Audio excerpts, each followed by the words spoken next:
브릿지워터의 대표 펀드가 상반기에 무려 32%. 남들 다 힘든데 형님 너무 잘하신 거 아닙니까?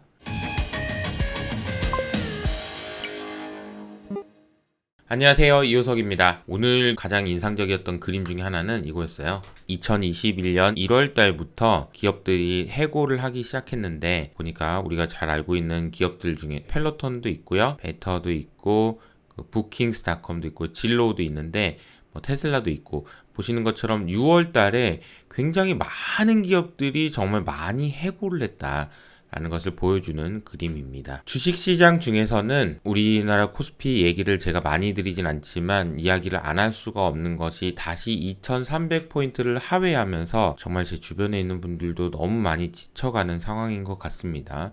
우리나라 시장이 좀 힘을 내줬으면 좋겠는데 당분간 또 그렇기는 어려운 상황이라서 일단 2분기 실적을 좀 잘 지켜봐야 될 것 같은 상황입니다. 그리고 어제 다우는 0.2% 상승했고요. 나스닥은 0.3%, S&P도 0.3% 상승했습니다. 시장의 전반적인 색깔은 에너지 섹터가 하락세를 이어갔고요. 나머지 섹터들은 전반적으로 강보합을 유지했다, 이렇게 정리를 할 수 있을 것 같네요. 브릿지워터의 대표 펀드가 상반기에 무려 32%. 남들 다 힘든데 형님 너무 잘하신 거 아닙니까? 이런 생각이 들게 만드는 그런 성적표가 발표가 됐습니다. 학교 다닐 때 보면은 나는 교과서 위주로 공부했다고 그러면서 맨날 1등 하는 사람 있잖아요. 이런 분들이 아닌가 이런 생각이 들고요. 개인적인 얘기를 좀 드리면은 레이 달리오의 브릿지워터에 직접 투자하시는 분하고 좀 얘기를 해본 경험이 있어요. 그분이 얘기하신 게 브릿지워터에서 일주일에 한 번씩 월요일마다 보내주나 봐요. 투자자들한테만 레터를. 그래서 그 레터가 본인한테는 너무 좋았다는 거예요. 그래서 그 레터를 정말 열심히 읽었는데 뭐가 좋았냐고 그러니까 하나도 맞는 건 없대요. 근데 생각을 하게 만들어준다는 거죠. 전망 계속 틀렸는데 놀랍게도 수익률이 좋아서 도대체 이 사람은 말대로 안 하는 거 아닌가 이런 생각도 했다는 얘기가 있었는데, 어쨌든 브릿지워터의 레이 달리오 너무 축하드리고, 또 최근에 체인징 월드 오더라는 책을 쓰시면서 이분이 하신 말씀이 저도 인상적인 게, 내 나이는 이런 걸 할 나이다 이런 얘기를 하셨거든요. 지금까지 쌓아왔던 것들을 나눠줄 나이다 이런 얘기를 하셨는데, 레이 달리오 형님 정말 존경스럽습니다. 어제 외환시장에서는 파운드화와 유로화가 굉장히 인상적이었는데요. 특히나 어제도 말씀드렸지만 유로와 달러가 패러티, 즉 유로 1달러가 달러 1달러가 되는 패러티라고 얘기를 하는데요. 지금까지는 유로화가 달러화보다는 더 비쌌습니다.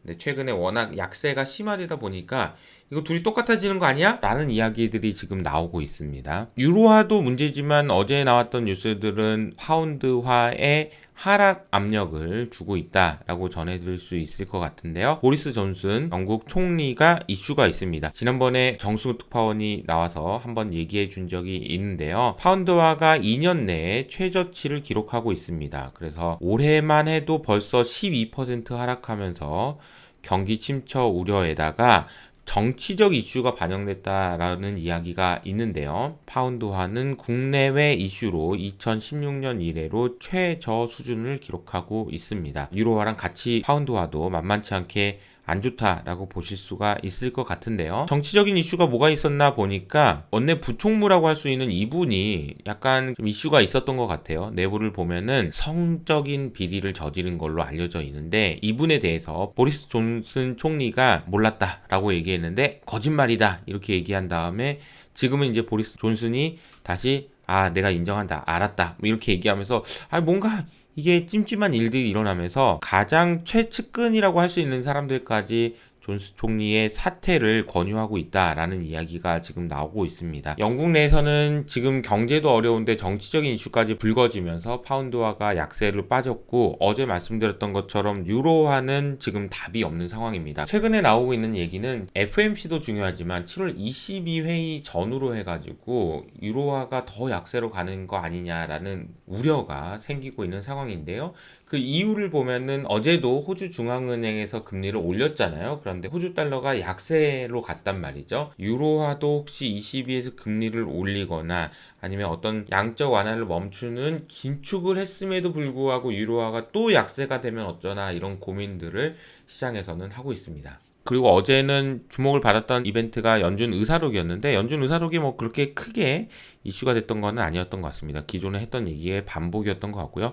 인플레이션 잡기에 집중할 거다. 네, 알고 있습니다. 연준의 통화정책위원들이 인플레이션을 최우선 과제로 삼고 있다. 성장 속도가 느려지는 것을 감수하더라도 인플레이션 잡는 것에 집중하겠다, 이런 얘기들이 나오고 있습니다. 저의 관심사는 사실 미국 국채를 누가 사주냐라는 거예요. 미국 국채에 투자하는 큰 손들이 오히려 투자 매력이 감소하고 있다라는 얘기들이 나오는데요. 일본 투자자들에게 미국 국채에 투자하는 매력도가 많이 줄었다라는 얘기입니다. 그래서 올해 일본 투자자의 주간 미국 국채 순매수는 4주에 불과하다. 거의 안 샀다라는 건데요. 이유는 뭐냐면 엔화의 변동성이 너무 심해서 미국 국채에 투자한 다음에 해지하는 데 들어가는 비용이 너무 많이 상승했다라는 얘기입니다. 이거는 환율과 관련이 있는데요. 국채를 사더라도 해지를 하는 과정에서 비용이 너무 커지다 보니까 결국은 큰 차이가 없다라는 얘기입니다. 제가 가장 고민하는 것 중에 하나가 연준이 그동안 사왔던 미국 국채가 이만큼이 6조 달러고요.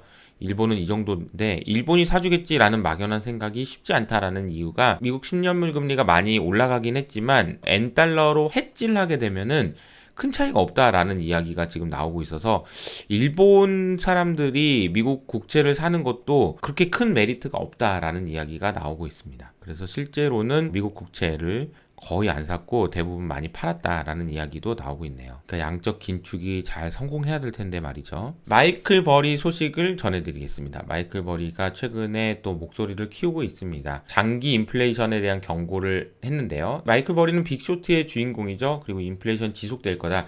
인플레이션이 왔다가 잠시 줄어들었다가 다시 왔다가 잠시 줄어들었다가 이렇게 사이클을 그릴 거다. 이런 이야기들을 하고 있습니다. 이유는 뭐냐면 지정학적인 불안, 블루칼라 인력이 부족하고 세계 공급망 재편이 합쳐져서 장기적으로 인플레이션이 올라갔다가 내려오겠지만 하단은 높여가는 그런 모습을 보일 거다라고 얘기를 하고 있습니다. 어제 나왔던 독일 뉴스는요. 공장 주문이 예상외로 좋았다라는 이야기가 나왔습니다. 그래서 공장 주문이 0.1% 올랐는데 하지만 여전히 독일 같은 경우에는 무역 적자가 31년 만에 발생했고 또 러시아가 가스 공급량을 줄여버린다 이런 얘기를 하면서 경제 전망은 솔직히 좋진 않은 상황입니다. 그래서 내용을 보면 독일 총리가 에너지를 무기화하는 것에 대한 비판을 했다라고 얘기가 나오고 있는데요. 독일의 올라프 총리가 러시아가 천연가스를 무기화하는 것에 대해서 강력하게 비판하고 나섰습니다. 숄츠는 뭐라고 얘기했냐면요. 러시아가 야 니네 지금 에너지를 무기로 사용했다는 거 인정해. 너 이거 지금 무기로 사용하고 있잖아 라고 얘기를 했고요. 기술적인 문제로 공급을 못한다? 말도 안 되는 소리 하지 말고 그냥 좀 줘. 이런 얘기라고 보시면 될 것 같습니다. 독일 입장에서는 지금 가스를 많이 받아야 되는데 지금 문제가 계속 되고 있으니까 이런 이야기를 하는 게 아닌가 싶고요. 정치적인 이슈 중에는 미국이 중국에 반도체 장비를 팔지 말라고 강력하게 권고하고 나섰습니다. 특히 ASML 가장 중요한 반도체 장비 업체인데요. 중국 기업에게 판매 금지를 요청했고요. 만약에 이 내용을 네덜란드가 동의하게 되면 중국 반도체 업계에는 심각한 타격을 입을 거다라는 이야기들이 나오고 있습니다.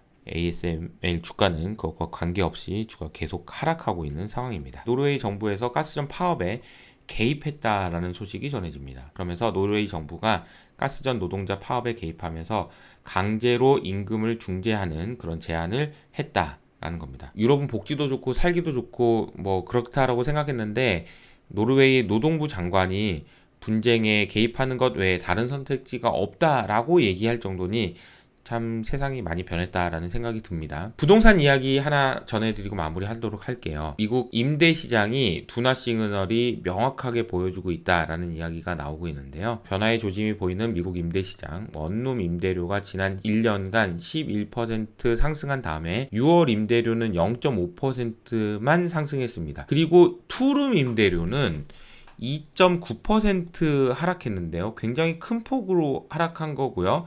올해는 인플레이션과 경기 침체 우려로 지출을 최소화하려는 생활 방식의 변화가 생겼기 때문에 나타나는 현상이다. 왜냐하면 또 이게 여름에는 보통 상승하는 경향이 큰데 이게 되게 이례적이었다라는 이야기들이 나오고 있습니다. 이게 보시면 투룸 임대료인데요. 원룸은 그나마 잘 버텨줬는데 투룸 임대료가 이례적으로 많이 빠졌네요. 그래서 마이애미를 포함한 인기 지역에서도 투룸 임대료가 이렇게 많이 빠졌다는 것을 보여주고 있습니다. 투자 환경은 여전히 계속 어렵고 그리고 터널을 지나고 있는 것 같은 느낌이 계속 듭니다. 여러분들의 생존 투자를 응원하면서 여기서 인사드리도록 하겠습니다. 지금까지 이효석 아카데미였습니다. 감사합니다.